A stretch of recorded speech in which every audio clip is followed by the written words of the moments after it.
Our first presenter today from Group 2, which is the Arts, Humanities and Social Sciences, is Dr. Elisa from FedUni, titled Visiting Friends and Relatives, VFR Travel, Well Known but Not Known Well. When you're ready, Elisa. In terms of numbers of visits, visiting friends and relatives, or VFR, is the largest form of travel. It's also the oldest form of travel. In fact, it dates back to the first recognised VFR traveller, Flinders, who between 1685 and 1712 developed itineraries based around visits to friends and relatives. It's always been socially important. And yet, research is new. Less than 25 years ago is when research commenced. In fact, we don't even know just how big VFR travel is. We don't know how big it is, and that's a critical thing. And another element is that industry, we need to champion this, don't, because there's a perception problem. They assume that people who are visiting friends and relatives are also staying with them. And industry are all about commercial accommodation, that's their key thing. But people visiting friends and relatives don't necessarily stay with them. And research that I undertook last year uncovered some of the reasons why those decisions are made, such as lack of space or needing to sleep in the van to keep the dog company, or avoiding the in-laws. That one came up quite a bit. So in terms of measurement, the problem is when we refer to official data from Tourism Research Australia, it measures VFR in two different ways, by purpose of visit and by accommodation type. Now the problem is when you're using that for measurement, it doesn't tell us the size.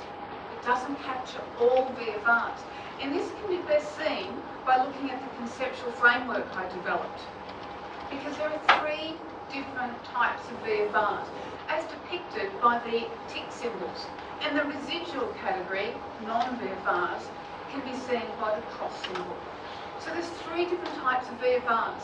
In the top corner, they're people who stay with friends and relatives and have also stated a VFR purpose of visit. So they're pure VFRs, or PVFRs.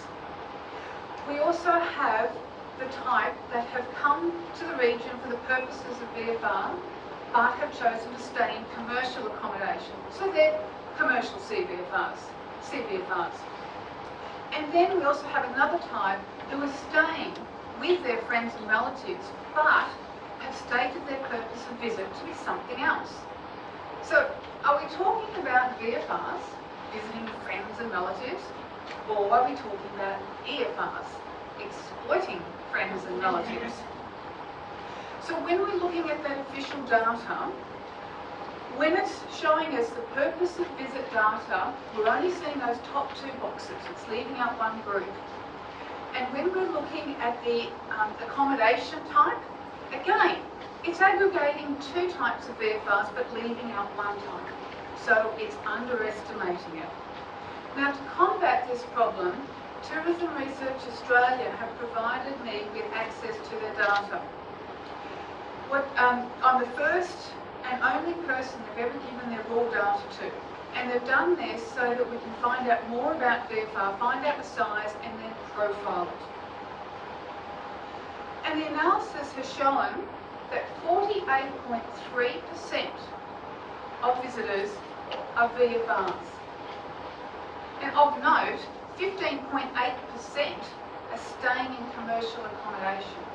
So that represents a significant segment for commercial accommodation operators.